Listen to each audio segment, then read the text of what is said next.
Sleep Geek Podcast.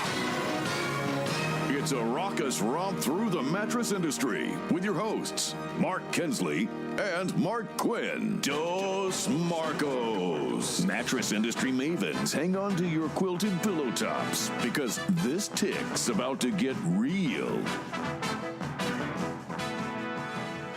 Yeah, so officially, welcome to the Sleep Geek Podcast. We've been live just for a few minutes on Facebook.com/Sleep Geek, and we were talking about being the world's greatest mattress industry podcast. And, every once in a while, I don't want my back to be bruised, but, you got to get a few pats in there. You do. But we were also joking around that whenever somebody else comes along and does the same thing you're doing, it legitimizes your category, and nobody's done it yet. No one's done. We're not. No, but that's okay because the longer people let us go, the more distance we create, the more listeners we build, and it's not easy to find someone to be your very own graphic artist illustrating while you record your podcast. So anyway, we're just continuing to get separation. Real quickly before we go too far away from the podcast thing, if there's anybody in the industry that I would encourage to do a podcast, it would be Dave Perry. He is really, really good at that, no doubt. He's the biggest voice in the bedding industry. He's done a lot of video, and Dave told me when he first got into doing the video, he was very uncomfortable with that. I think Dave's found his stride there, don't you? I definitely do. I was kind of following him around, and we have this video up on Sleep Geek where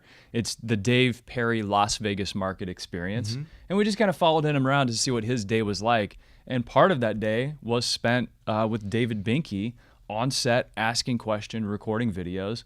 And he does. He seems very comfortable now. I think he'd be great doing a podcast. He's great with that. Well, no doubt. And we know, perhaps to some degree, that Dave does listen to this podcast. Well, he's been on this podcast. He's been on this podcast, and he also called us out in a recent article in the November 5th edition of Furniture Today. He was talking about what happened to Mattress Firm. It says a lot more than just Casper. And in it, I've kind of got it highlighted there. He mentions episode number 81 of the Sleep Geek podcast, where we talked about Casper did not bankrupt Mattress Firm. So we got a shout out from DP. Shout out. That's pretty nice. Yeah. Yeah. Well, we did call them out, and just to, in case you missed it, it was bullcrap. So, Casper did not, in fact, cause the downfall of Mattress Firm. They could play a role, and Bed in the Box as a category certainly did, but for them to own that or claim that they own that is preposterous. Yeah, so if you missed it, go back to episode 81 of the Sleep Geek podcast, and we break it down for you and talk about all of the factors, maybe not all of them, but a variety of some high-level factors that perhaps led to the conditions that have caused a pretty big reset for Mattress Firm. Dude, are you okay? No, I'm worried about fine. you. You look a little down. I am a little down. I'll explain that. I was going on Facebook. I just wanted to see, get on there in case people start chiming in. Back, yeah. But no, I'm a little down. So the expected audience for this podcast is someone like Dave Perry. He's in the industry. Maybe an unexpected audience is someone like my cousin Drew Quinn. Drew Quinn. And so Drew is a high school basketball coach, and he coached college basketball. So I have tons of respect for teachers and coaches who are molding the lives of children everywhere. But the downside is you get someone like Drew, and to think of him as molding a life, it's scary as hell, really. Yeah. It's really What scary. about him? No. Stands out. Give me some specifics. He's a bully. No, he actually, he bullying you? He is. He's a bully. He's actually a listener of the podcast. God bless him. He's not in the mattress industry. He's now not a coach. He's actually an amazing guy, a fantastic coach. He's done really terrific things for the kids that played on his teams. But he was giving me crap for, having a mattress industry podcast. Then I think he actually went and listened to some, and he jokes with me saying he's binged listened to all 81 of our episodes. So, he constantly is texting me, and I'm like, man, I'm talking about you. So, be nice to me. So anyway, Drew, you are, and then he sent me a wise ass text today saying it is on my bucket list to be mentioned on a mattress industry podcast. And I don't think that's true. Well, join the throngs of people. That's what I said. Yeah. Hey, thanks so much for hopping on. Let's see. I agree. Mattress Firm path was a long way down the path way before Casper. How do you say your name? Is it Graham? Yeah. Oh, Graham Gordon. Yeah, Graham Gordon? used to be a head of marketing actually for What's up, Graham? Mattress Giant. Smart guy. Hey, you know, He speaking of did some Mattress, really good stuff for those Mattress guys. Giant, I was looking back at some of our stats to see which were the most listened to episodes of all time on the Sleep Geek podcast. Okay. Yep. Guess which one is number one? Boy, was it the bankruptcy announcement by Matt? It was the Barry Brown episode. Shut up. I gave you a hint here with the Mattress Giant. Well, comment. you did. Was it really? It was the Barry Brown No episode. kidding. Yeah, back in the day. And so I wonder why. I don't know. So did he push it out to his family? Maybe. Is that what happened? Maybe Barry. Maybe who knows? Like maybe the name Barry Brown just like resonates in the industry because the headline was about his 25 years in the industry. Maybe Right. people wanted to figure out what was going on. Well, I'll tell you Are what, Barry Brown is a little. You never know what you're going to get with Barry. Yeah, So there you maybe they thought that there's going to be some fireworks here. They thought he was going to be a provocateur. Yeah, and Graham worked for the guy, so he says, "Hey, yeah, Barry is a good man." Barry is a good man. Oh, That's and why we look had who him it on is. the It's Drew podcast. Quinn, and he says he's been up all night waiting for this mention. So thank you for making my dreams come true. See what I'm saying? He's a Yeah. complete wise ass. No, I think he meant that sincerely. You think he did? All yeah, right, well, actually, I'm going to like that comment right now. Stop it. Thank you, Drew Quinn. No, he's a good man. So Hey, anyway, so I noticed you're drinking McDonald's coffee. I am How's it tasting? terrific. So that's your thank you. coffee for pizza. Where do you get your pizza? Where do you It's get not the pie? Domino's. Why not It's Domino's? not Domino's. Well, actually, I do eat Domino's pizza on occasion. I like to personally go to local pizza spots if I can. I think that's I like, doing Supporting things local, locally. yeah. Thank you. I like that. But it's easy. Domino's comes in and they have a cool app actually. But I saw the dumbest commercial on television and I don't get it. And I know you're going to take the opposite side of this. But the whole spot is about them somehow connecting pizza to a pothole in a city and saying, you know what? Pizza is in jeopardy of being damaged and the quality of that pizza is going to get damaged and it's potholes in cities and we are going to go out and we are going to fill potholes and they take a freaking Domino's logo and they fill in the pothole and somehow want to connect pizza to the pothole. It makes no sense at all. Do not sit there and try to justify a dumb ass commercial like that and try to say that the quality of the pizza has to be preserved forever because that's what they're saying. And we're going to go across America and we're going to fill potholes to make sure your pizza gets to you in a quality way. And I think it's absolutely stupid. On this election day where citizens are getting involved and taking control of their nation, I think it's a brilliant thing. Let's fill in the potholes. Let's get brands involved. No. I'll tell you what, I think it's one of the coolest things I've seen. Oh, gosh. And here's that's why. horrible you just said No, that. here's why. And it's a cool thing for a snapshot of time. It's not like a campaign you're going to ride all the way to the other side of the heavens. But here's why I think it's cool. Okay. Because how often is pizza focused on price and item? It's probably one of the most competitive categories out there. Okay. I'll give you that. You have brands that are just saying, 2 medium 17 topping pizzas for $7.99 come in today and you're going to get that deal. It is a highly competitive category, and it has been a race to the bottom of the pizza land for a long time. So think how hard it is to actually change the conversation about buying pizza. It's very difficult because people are operating with price and item in mind. There's a quality component to it. I get that. And so they're saying, hey, we're going to protect the quality of our product to you. So I get that. So should Chinese food get in on the action? Right? So Well, we gotta 'cause they'd be fill seconds of the potholes game. because the hot and sour soup is gonna spill all over the place. Now you got Chinese food competing with pizza, right? It just doesn't make any sense. Like, why take some random freaking thing? So can I ask you a question?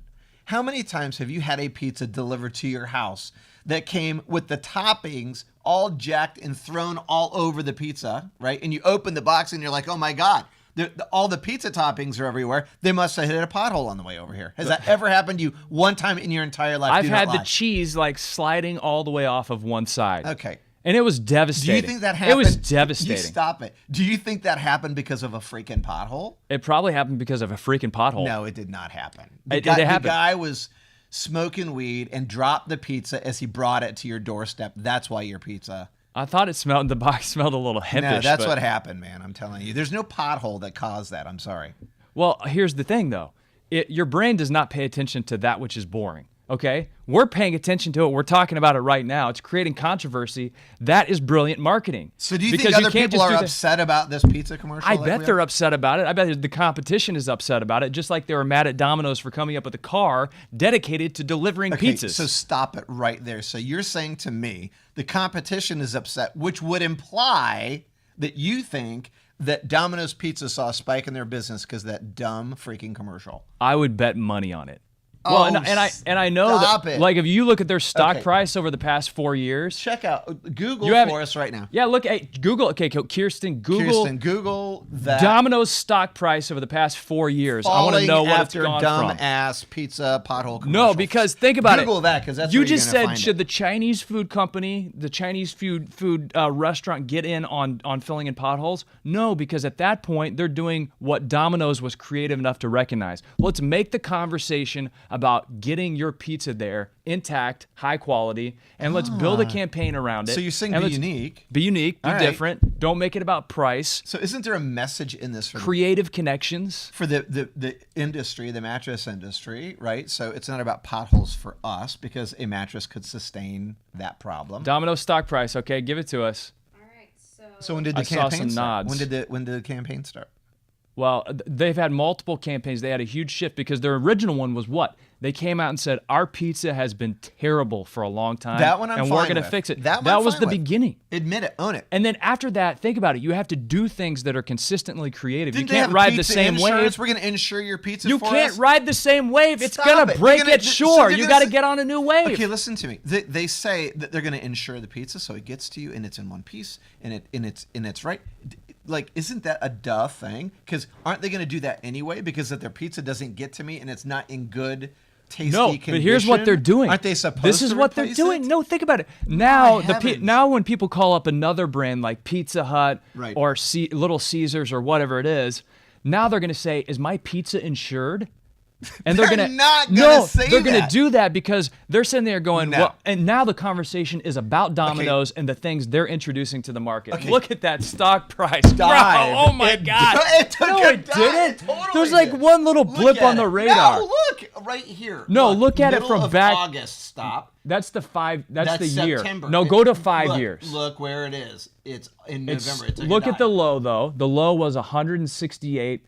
The average is 243, and But the high that was doesn't 300. matter. I'm talking about trend. No, go to And 5 ever years. since This those- started way before this year. Ever since the commercial hit, it's taken a dive. It looks like the commercial started around Whoops. The September. 5 year is not what we should be looking at. Oh, we're looking at the 5 year. That's the year.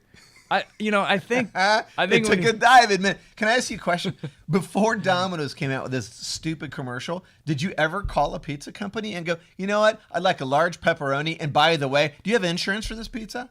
No, I never Okay, did. so why not? But the thing You is, never worried about it, no, did you? people don't know what they always want. It's like Henry Ford said. If I would have asked people what they wanted, they would have told me faster horses. All right, so- Sometimes you have to bring the ideas to them to frame the conversation and move it away from the crap that you don't want to concentrate on. So before we leave this topic, which I clearly won the debate on, I think there's It's no debatable. doubt, no I think you should doubt go to at all Facebook and vote. that this hey, is right a now, dumb commercial. I just want people to fill in the comments right now on Facebook Live and say Quinn or Kinsley. And Quinn or it's Kinsley. definitely going to be Quinn because it was a stupid commercial. And if you don't say Quinn, then you're stupid too. And How's don't say that? Quinsley.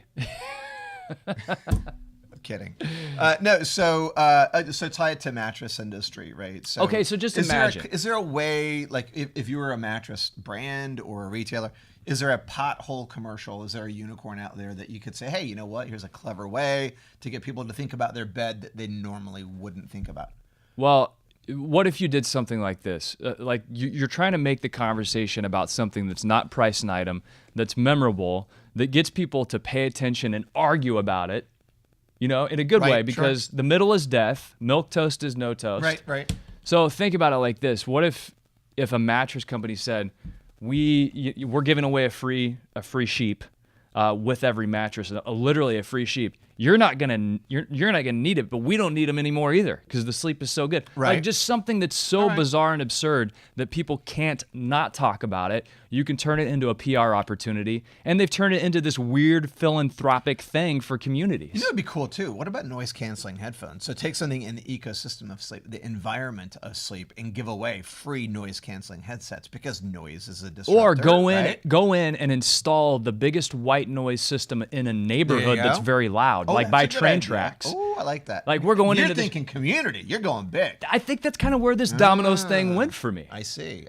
Well, because that's what they did. They decided to be service-minded and do some good. And because people hate potholes, don't they? That your car gets wrecked and your axle gets bent and all kinds of stuff. So Domino's gets some cred for going out and fixing a problem. So I see that side. And if you go on if you Google Domino potholes or something like that on Google, it's going to pop up and you go to this site and they're showing all the communities where they've actually gone in and started doing some paving of the potholes for pizza.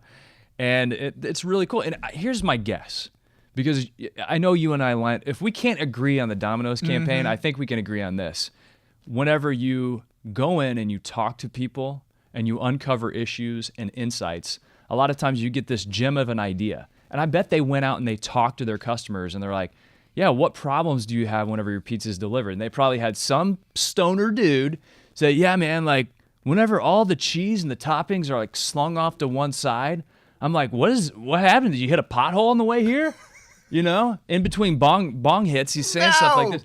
And they got that insight probably from talking to people, and somebody connected the dots and said, let's make the conversation about paving potholes for pizza. You know what it is? It's a third gravitational body. It's a third gravitational That's body. what it is. It's the unexpected, and it causes you to go, what did I just see?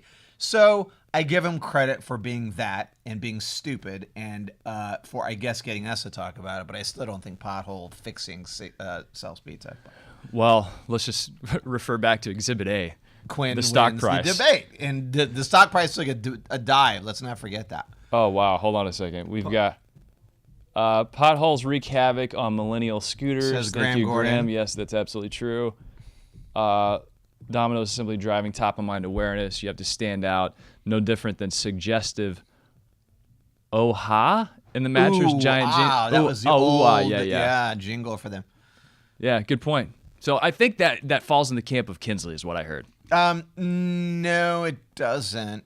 It wasn't very clear. So, Graham, I think you need to make sure you put Quinn on your post so it's very obvious that you think it was stupid. Plant that flag. Drew Quinn comes back and says at least one mark on this podcast appreciates you, and that's you appreciating him. So Thank you, go. Drew, for tuning in. All We right, appreciate it. so we have a lot to talk about past the pothole situation.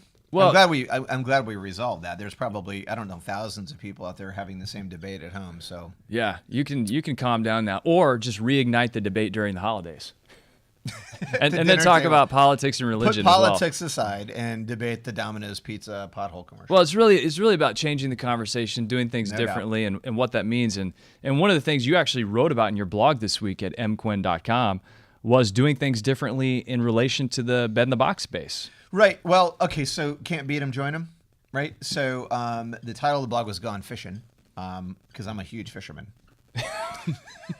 Okay, maybe not. Why did you laugh? I could be a I fisherman. just was imagining you with like a hook stuck in the back of your head as you were trying to cast a rod. I could be a fisherman. Outside of the thought that I don't know a lot about fishing, I go with Bob Hellier. He takes me fishing, and I can catch anything because he takes me to these ponds that have millions and millions of fish put into them, and any idiot can like pull fish out. So that's where I get to go. Hey, I'd rather go catching any day. Yeah, that's right. You want some guarantees.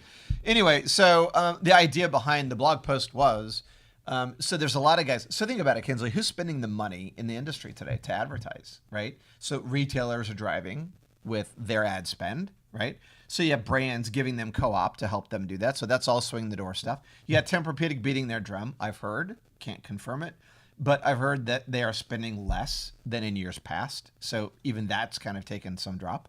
But they're doing the best job, no doubt, of anyone building value in their product from a manufacturing perspective. I would put them on par also with Sleep Number.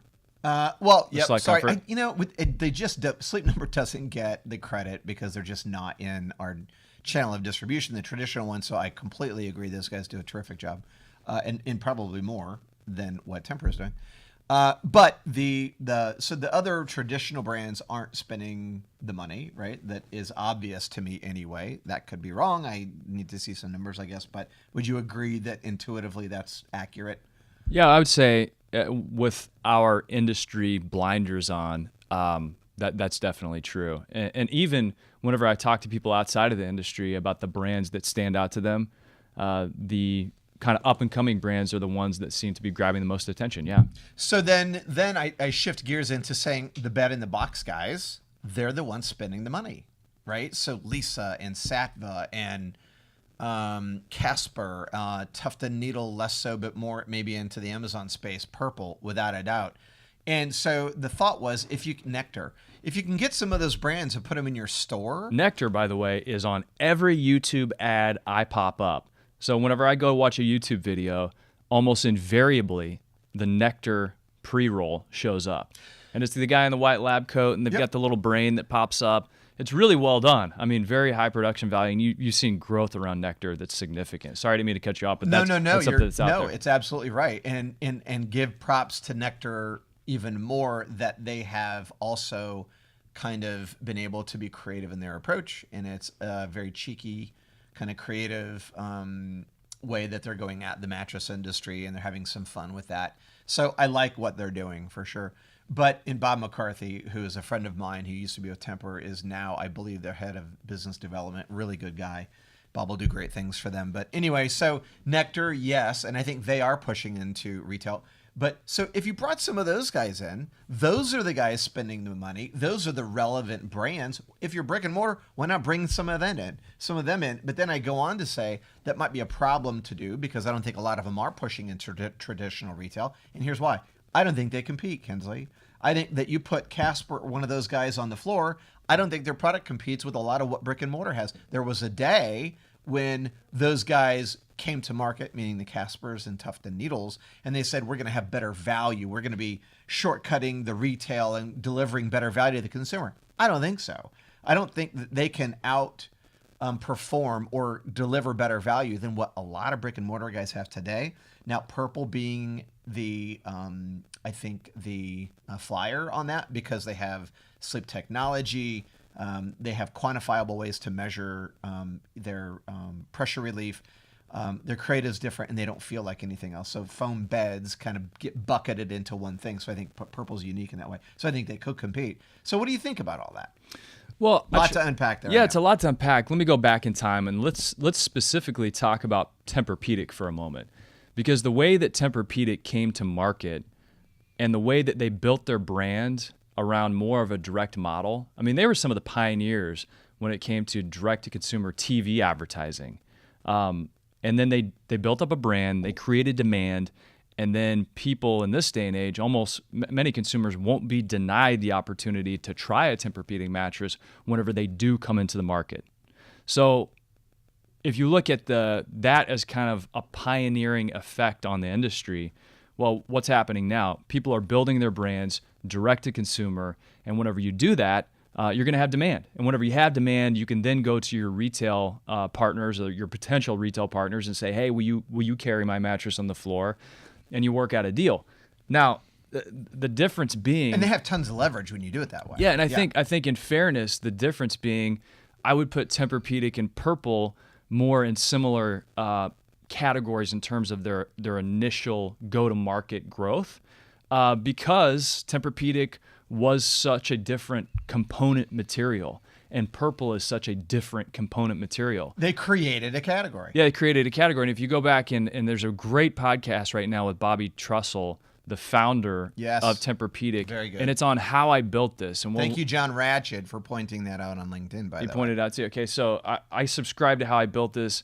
And Kirsten, we'll link up to the How I Built This podcast with the founder of Tempur-Pedic. With Guy Ross. Have you listened to that before? I've listened to pretty much all of them. Yeah, it's one of my favorites. Yeah, it's one of my favorites too. So one of the things that was interesting about their initial launch, you know, I mentioned this idea that they started by with TV advertising, direct response advertising. That's not exactly true. They started as a toppers business. in the U.S. And so Bobby had gone to Sweden and brought this technology back through some of his horse racing world. He didn't know a thing. He didn't know anything about the it. category. So I think the agreement out of the gates was they were going to sell 10,000 of these like 3-inch toppers, and that was going to maintain his exclusivity in North America. Well, in year one, they sold 70, not 10,000. And so what they decided to do, a little short there. Yeah, so they decided, hey, let's actually sell pillows and get people kind of familiar with this technology and touching it, feeling it, and showing how different it is. And they went to market with Brookstone. And so they were selling it like this men's gift shop, basically. And over time, they said they decided to sell at their competition. Because Brookstone wouldn't put a mattress in. Wouldn't put a mattress in, so they sold the pillows at one of the competitors, and eventually he said, okay, I'll shut down selling the pillow at your competitor if you carry a twin mattress on your floor. And that was the initial distribution of the Tempur-Pedic mattress, was in these Brookstone stores as a twin. And at first they sold one every 8 weeks, and then 6, and then 4, and then a couple a month, couple a week, and up it went from there. So I say that to kind of anchor us back in this idea that there is a way to establish your value in the marketplace, and there's a way to like get your brand known, so that people won't be denied the opportunity to try it. But it helps tremendously if you do have product that is truly differentiated. Even if some people hate it and some people love it, just like the Domino's commercial that we're talking about, you create that bifurcation in the marketplace, and then the people in the middle are going to pay attention to the two extremes. I mean, that's kind of what happened here. And so now you're looking at brands that started as digital first, direct to consumer, looking for growth. And a lot of them are looking in stores, But so you're right. But now think about where they're looking, right? So Casper with West Elm, right? And with Target, isolated retailers where they're not competing with other brands on a selling floor. So you're saying if you put them side by side with what we would call traditional product, right? You're saying consumers are going to probably gravitate one way or the other? Yeah, man, I just think these retailers, the brick and mortar guys, are so smart and so able to maneuver in the market with their supplier community that I think they've, from a product perspective, I think brick and mortar guys have done a terrible job in many cases competing with the messaging of the bed in the box guys. It's been terrible. Like there's so many things they could be saying and doing that they're not doing and saying. But from a product perspective, I think they have the answer. And so I think you put Casper or Tuft and Needle or Lisa or any of those guys in most traditional brick and mortar stores, I don't think that they succeed. What do you think? Hard to say, isn't it? I mean, I guess you'd have to see it, but yeah, it's very tough to say. One of the breakdowns I think you're going to have that would potentially limit the ability of one of these what we would maybe call emerging brands to compete is they've developed a skill set, and their skill set is selling direct to consumer through a website. So they know how to acquire a customer. They know how to go through, answering questions and overcoming objections online. They have very good buttoned-up customer service. They do all of the things within that shopping environment that you would need to do to service a customer well.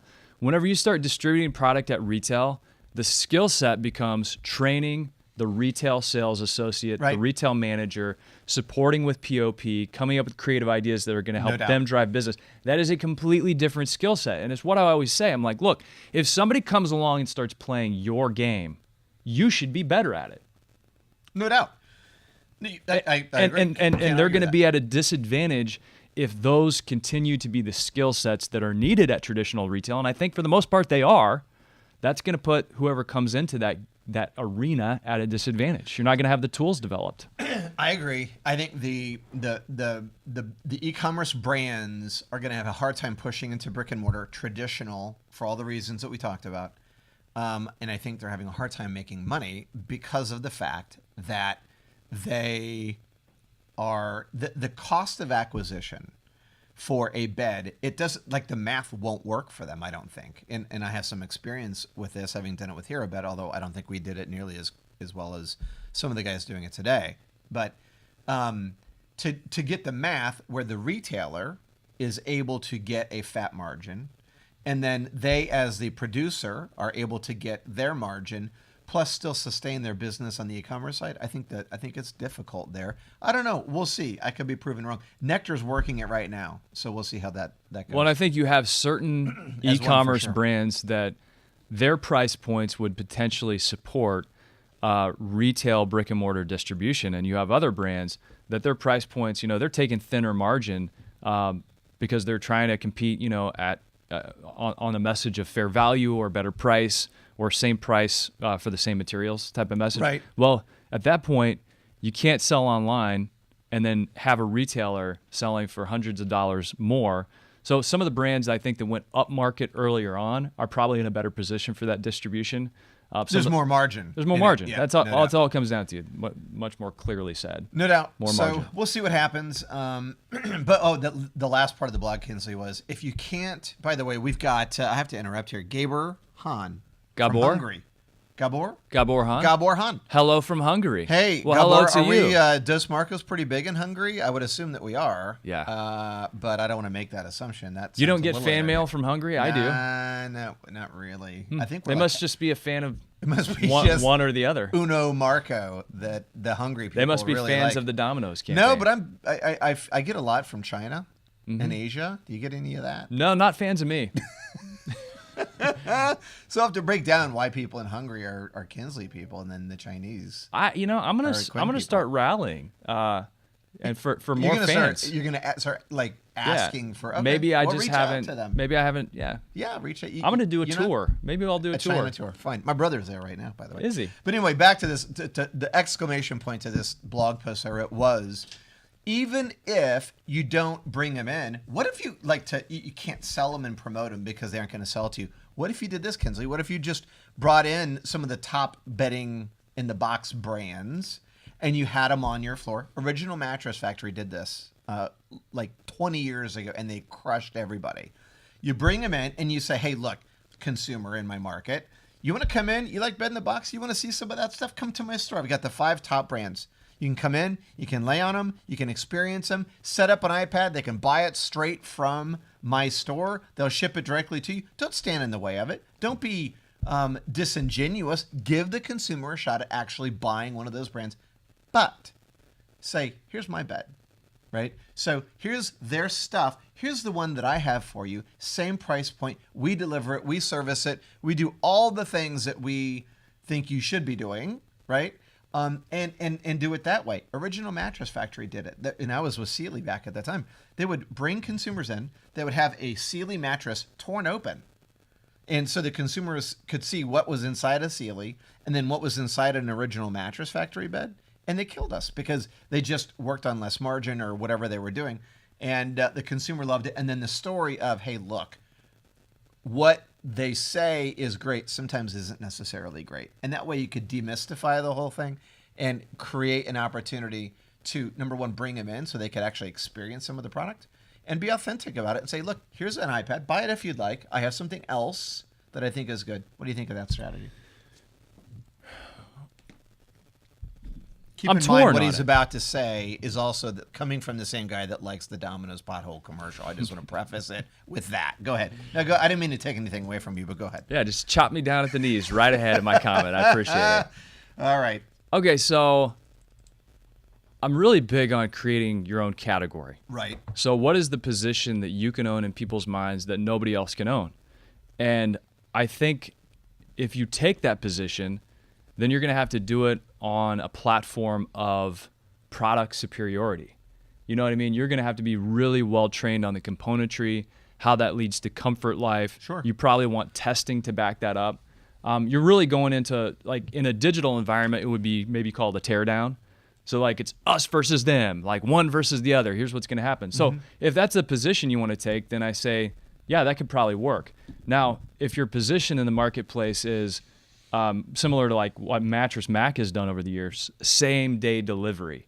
Like, you're going to win that conversation too, because if somebody wants a mattress today, right. But I wouldn't say go like over index on going into us versus the bed in the box people, unless that's the position that you want to own. I think it's about getting clear on who you want to be and how you're going to communicate that consistently. Yeah, no, I think that's a great point. But and maybe not over-index on it. But what if you heard my commercial from my mattress store and I say, hey guys, and this is one of my spots. This isn't a lot, or maybe it's Facebook outreach, or maybe it's blog post or content creation to bring them in. And I said, hey, if you're in the market for a bed and you've seen some things online, I get that might be interesting to you, but instead of buying one of those, come into my store. Don't buy it sight unseen. Come into my store, try it out, and you can buy it from my store. Or I'm also going to show you something that's even better than that, but you got to come in to try it first, right? Wouldn't that appeal to you a little bit? Because if you're buying online, you're rolling the dice a little bit, right? Because you're going to get something you've never tried. So if there's a store,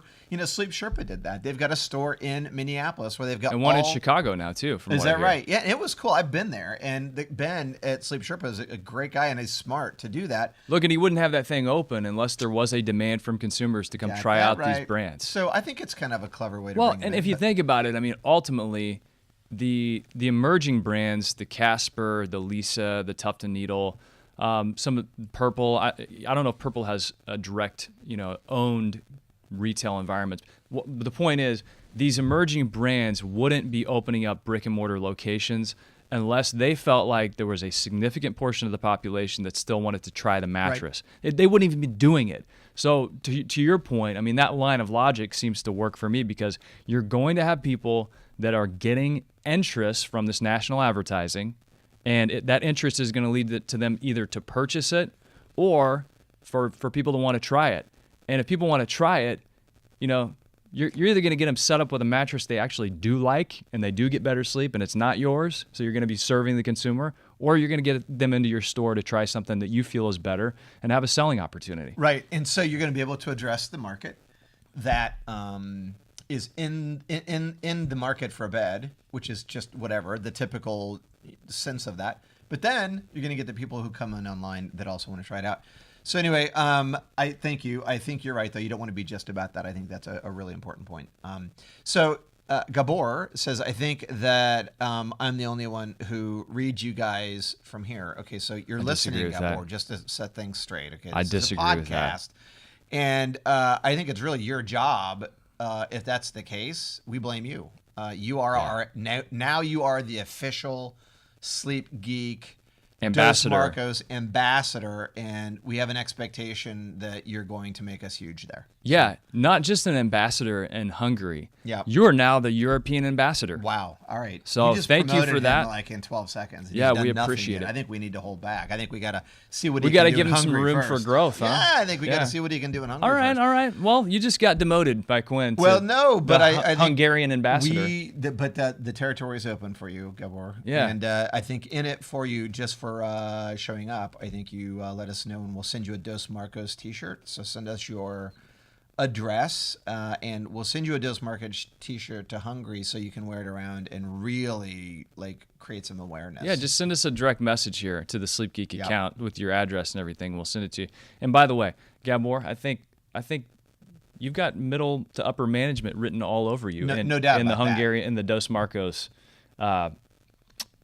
brand ambassador arena. Yeah, and I business. think it says a lot about us in terms of our ability to identify talent, and literally 2 sentences, and I think that's pretty good of us to be able to do that. Yeah. And I think he's headed for great things. So Gabor, yeah, good for you. Hey, and by the way, no, we will not come work in the HR department, okay? No. So I know we're good at talent acquisition, promotion from within. But we've that's done too many bad things to be considered for HR. That's unfortunate. You break a sweat whenever you hear HR. I noticed. Got to mop your brow here. Yeah, I've had my issues, I have to admit. So that's good stuff. We had Jason Pine. Let's give a shout out to Jason Pine at Metro Mattress. He's the vice president of sales. Yeah, so I've made a lot of friends at the Metro Mattress company. Dave Schroff, their CEO, has become a good friend to me. Jason Pine, Mr. Mal, Jason, also CFO there, and gosh, man, so many good guys there. But Jason sent me a note, and he was just talking about the fact that he really loves listening to our podcast. So I just wanted to say, Jason, I know you're driving around, so someday you're going to be driving around and listening to this podcast, and you're going to be mentioned. So From us to you, thanks for that, and thanks for all you do, because this guy is really connected to people. I sat there and had a meal with him, and after hearing his story, was so incredibly inspired by just who he was as a person, how he looks after his sales force. He and Steve Giordano both, actually, who's the VP of sales, just great guys. They really care about their people. They care about their business too, but they care about development of people. And I love that about both of them. So anyway, Jason turned me on to some really cool podcasts. He's a big podcast guy. So anyway, Jason, you're awesome. Thanks for listening. Yeah, absolutely. Thanks for dropping us a note. And hey, thanks for what you're doing for the retail sales community. I mean, if you're investing in your people and you're building them up, Doug Stewart told me one time, people worry about investing in their talent and coaching them and building them up, because he says, well, what might happen if they get really good and they leave? And Doug says, well, what will happen if they get really good and they stay? Right. So I love that you're investing in your talent. Jason, we see that a lot through Geek U too. Well, and he said that his aspiration is put all of his people through Geek University. So I thought that was really cool. Time well spent for them for sure. Also, I was just in Florida for City Furniture opening, Kinsley, and Kevin split out there, and all the people at City Furniture had a great experience with them. Did some training with their people. Fantastic group. It was a new training group, 25 people. They're opening a new store in Orlando. They're really going to attack that market, but great guys. Kevin Split has also become a friend of mine, actually, and got to go, and they're sponsoring a state fair, and so they had a booth there, a tent, and it was raining like cats and dogs. And so they had iPads where you could come in and sign up for, like, they were giving out koozies and sunglasses and beach balls, trying to get people to come to the tent and sign up and give us their email for City Furniture so they could market to them later. And it became a thing for me to see how many people I could bring into the space and get to sign up. Shocking. Well, it became a competition. So you know what my technique was? I took a beach ball and I would throw it to people just walking by. What are you going to do if a ball gets thrown to you? You're going to either swat it away or try to catch it. Yeah, and I got hit a few times, punched out. People were pissed because I noticed you kind of got a little, no. Looks like mascara No, on, but they would catch the ball, and then... Was that Drew bullying you, by the way? Drew Quinn, and he says, even right here, he says, I'm not a fisherman. Drew doesn't know. So you're tossing the ball at these people as they're walking by. Yeah, and of course, a ball gets thrown at you, so you freak out maybe, but you also catch it, and then they're going to turn to throw it back to you, and then I would engage. Nice. What was your opening line then? Say, hey, thanks for the ball. Would you like to win a car? It's right there. And there was a car standing right there. So that may be they got to keep the ball once they caught it. No, I took it back. Oh, you took the ball. I gave a koozie, though. Oh, that was you saying thank you for the ball that I threw at you. Yeah, thank you I appreciate you for handing it back to me. Now give it back. Give it back to me. Here's a koozie, though. Here's maybe a koozie. Some glasses. I may have been breaking... The City Furniture people may have wanted me to give the ball to those people, but they were for the concert later. They were going to throw them out into the crowd and let people beach ball those things around. But anyway, so thanks to the City Furniture people. Hey, but the real question, did you win? And Tim Reisinger, my host there, he's an amazing guy. Well, I think I was the only one keeping score. So in my mind, I did pretty good.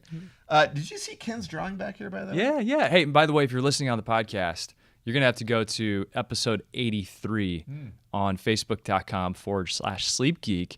And then you can look, because I'm going to take the camera here in just a moment, and we're going to take it over to the whiteboard to see round 2 of the illustration that Ken started during the last episode. I left it up on the whiteboard, didn't touch it. He's just adding to it then. Yeah, I'm going to lean out of the way. Here's a preview. Wow, look at that. Hey, Ken. Look at you, What man. is going on back there? See what he did? He added something in the top left, so we're going to... Oh, I see. The Domino's battle. So are you happy with where things ended today? Are you, you think we hashed it out? Do you feel... by the way, we have territories open, and if you're listening to this, China's open. For, and I'll do a better job engaging. Ambassadors. Yeah, I think all of Brazil's open. United Brazil. Kingdom. Actually, our sleep geek out there, we didn't engage with him on that, but maybe he could be our. It Several seems like a natural all-inclusive ambassador. resorts around Mexico are open at this moment. That's true. That is very true. And we do on-site visits. We do. We should do those. some on-location stuff there. Yeah, so. several ski resorts are open. Switzerland's open. That reminds me. Switzerland's open. Switzerland's wide open. Norway's wide open. Although they're taking no position on whether we should come there or Right, not. but downside is Russia totally taken. Taken. Ukraine. Who has Russia, by the taken. way? Hackers. They hacked into our account and they took. They hacked into our account and they took the Dos Marcos territory. All right. It's a shame. So It's a shame. Hey, real quickly before our friend in the industry, Gerry Morris, he's put together a book deal. And Gerry has written books about selling mattresses that have been incredibly valuable to RSAs and retail managers over the years. And Springtime was one. Yeah, Jerry's been on the podcast. Yep. And he was a great guest. But he's got a deal going on. If you go to his website, Sell More Beds, and I assume that's sellmorebeds.com. I would assume. If you Google Gerry with a G, Morris, and Can you go to sellmorebeds.com? sellmorebeds.com. Yeah, so anyway, he's put together a deal where he has bulk pricing and some different things on some of the books he's written over the years that are timeless, about selling higher quality mattresses, reducing returns, increasing customer satisfaction, things in that neighborhood. Actually, I think I've got his books over on my shelf. Yeah, I do. Down there. And it is sellmorebeds.com. sellmorebeds.com. Sellmorebeds.com. Perfect. It's So we wanted to give like a good Billy Joel song. Yeah, we wanted to give a shout out to our buddy Gerry. He's wearing a mattress. Thanks for all he in one of does. them. How about that? Yeah. All right, well, Kinsley, I think we have bled this out as long as we can. Yeah. People have things to do, so dial it up on the treadmill. They don't have anything to do and, right now. Run a little further, and thank you, Drew, for just being family, really, and all the listeners today, Gabor and Mr. Graham. Yeah, thanks guys for tuning in. Hey, give us a thumbs up or a rating on iTunes if you would. And if this episode had something valuable to you, share it with a friend and let us know. Definitely. Make sure. Okay, so we're going to stop the podcast recording right now. Let's roll Get Hybrid. Get hybrid or get crazy. You could bounce on it. Yeah, bounce with it, bounce with it. Bounce with it, bounce with it. All right. What is a hybrid? It's like peanut butter jelly, peanut butter chocolate. Hybrid so tight, there's no way that you could topple it. Hybrid on my